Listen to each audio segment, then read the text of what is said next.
Time to welcome a guest. Who is it, Dad?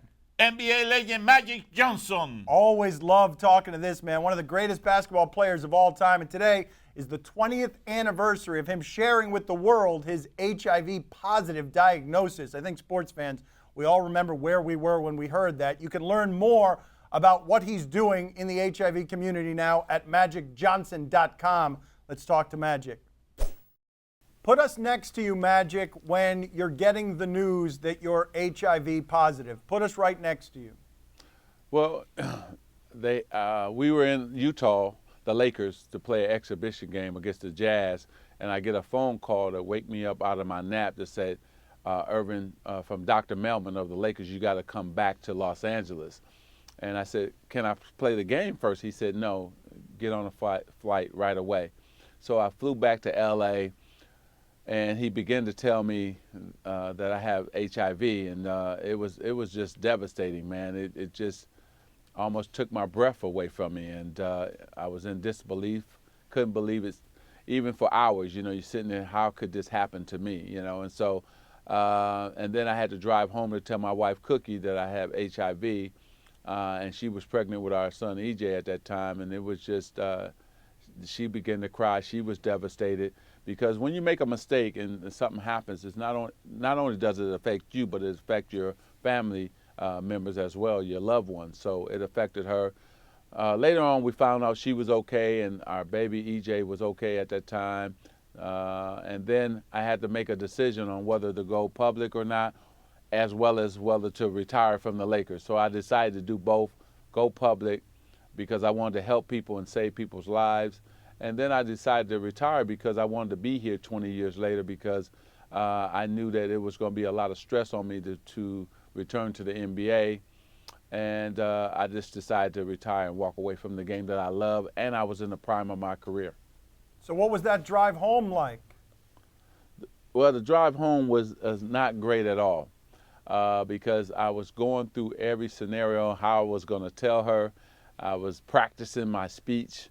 And when I got home and opened the door, she was already standing there, and all that went out the window. All that practice, I couldn't even begin to tell her. It was very difficult.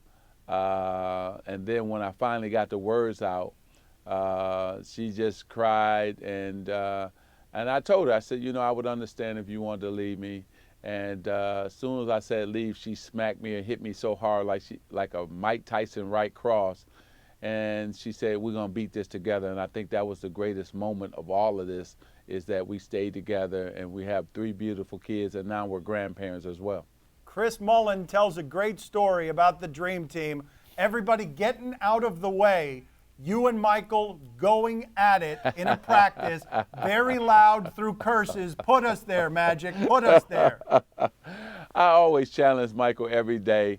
And sometimes I would win, and most time he would win. You know, we would play a lot of shooting games, a lot of free throw games, a lot of three-point shooting contests. I mean, we're 2 competitive people, and so I wanted to push him, and he wanted to push me. You know, it was funny. I'll tell you this story right quick, because you would really enjoy this. So we're in the restaurant, and Larry and I sitting there talking. So enters Michael Jordan. So he sits down, and Larry and I are going back telling stories with each other and just having fun. So Michael says, I just want to tell you guys, I really, in college, you guys were the 2 guys I looked up to, so on and on and on. And even in the NBA, you guys have been dominating. But he said, I'm just here to tell both of you, there's a new sheriff in town, and that's me. He announced it?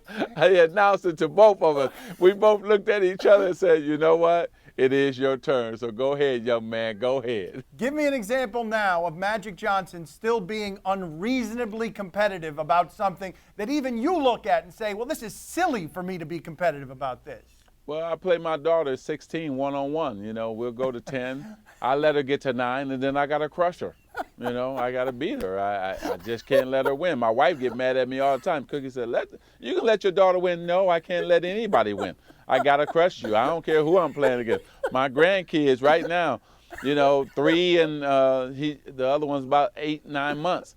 If I played them one-on-one, I'm going to crush them too. I don't care who I play. Mom, Dad, Dan's dad. I don't care who it is. I'm crushing whoever's in front of me. That's how I'm built. I can't change. Don't ask me to, because I won't. I'm gonna go down as the grumpy old man, competitive man. Nothing's gonna change. I can see you walking into the house after crushing your daughter in basketball, Cookie complaining, and then you saying that competitive desire built all of this. That's what built all of this. Exactly. Hey, I'm glad. I'm going to show her this tape to let her see just what you just said, because I say the same thing to her all the time. You got it. That's how I go. Great. So great. All right, Magic, my father has a question for you here. Okay. Who was the person with the biggest influence in your basketball career? Wow.